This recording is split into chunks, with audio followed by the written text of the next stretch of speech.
Yes, we're right here. So you heard what he said. Some come crippled, some come lame, bear the burden in the heat of the day.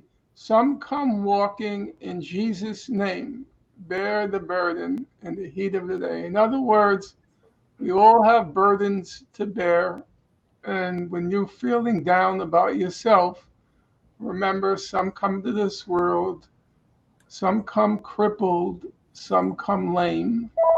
And then some, like Robeson, uh, he ended up uh, he ended up some come some come walking in Jesus' name, and he stood by his beliefs, and he ended up a destroyed man, a person of extraordinary physical stature.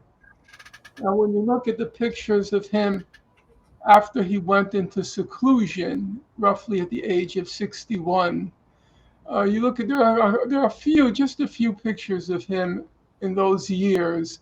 It's as if his whole excuse me, it's as if his whole body had caved in.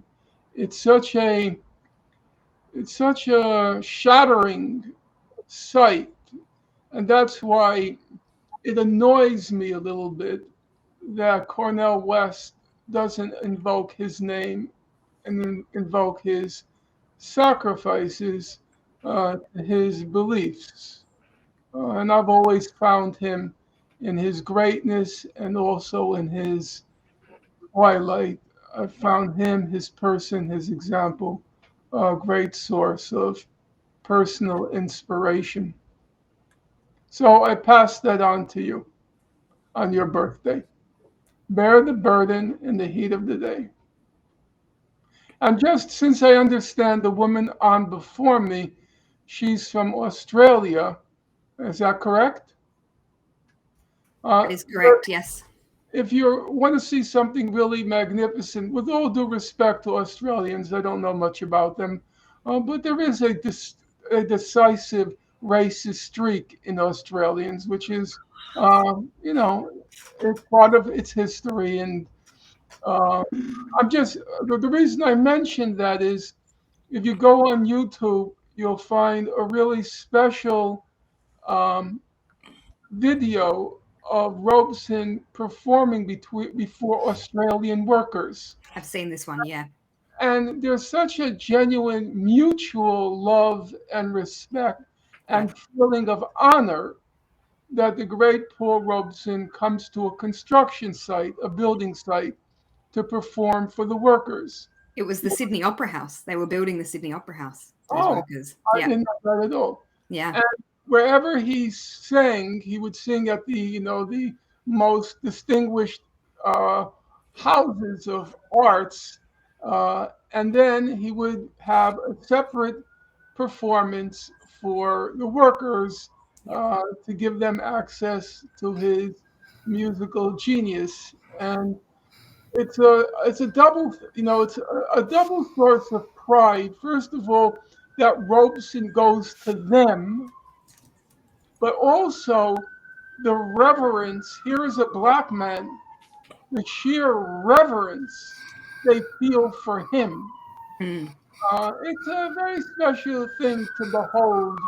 It's so on a moral level, it's so head and shoulders above this woke shit we're living through now. Thank you so much, Norm, man. Norm. Norm, you coming in Thank you hot so much today, for that. man. Norm, you coming in hot, brother.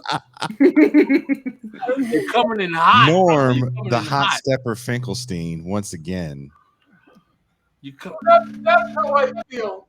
I feel that everything we're seeing now is, in the name of leftism, is Mhm. actually a radical right gangrene on what the whole left tradition stood Oh, for. Norm, can I ask you a question? Yeah. Have you ever possibly considered that one of the reasons why this woke shit, particularly the woke shit coming out of black spaces, is so bad, is because the class tendency of the folks using it is that they're not working class black people? I totally agree with that. I totally agree with that. Unfortunately, it's being pawned off as something leftist. And that to me is the most depressing aspect of it. The left tradition obviously has many things that, there's grounds to feel embarrassed about, ashamed of. There is terrible things that happen in the name of the left, but there is also a genuinely heroic and inspiring tradition of which Paul Robeson represented in the 20th century. He represented the peak. And it's a tradition which, especially in my latter years, I've done everything I can to salvage and pass on by telling people this is what the left used to mean. This is what it used to stand for. It's a black man performing for white workers, and the white workers revering this black man as one of their own and proud that he's one of their own. It was a source of pride that Paul Robeson identified on the left, for people on the left, white leftists. It was a source of pride that Paul Robeson identified with them. Norm, can I Thank ask you. you another question? No, you can't, Pascal. Oh, Um,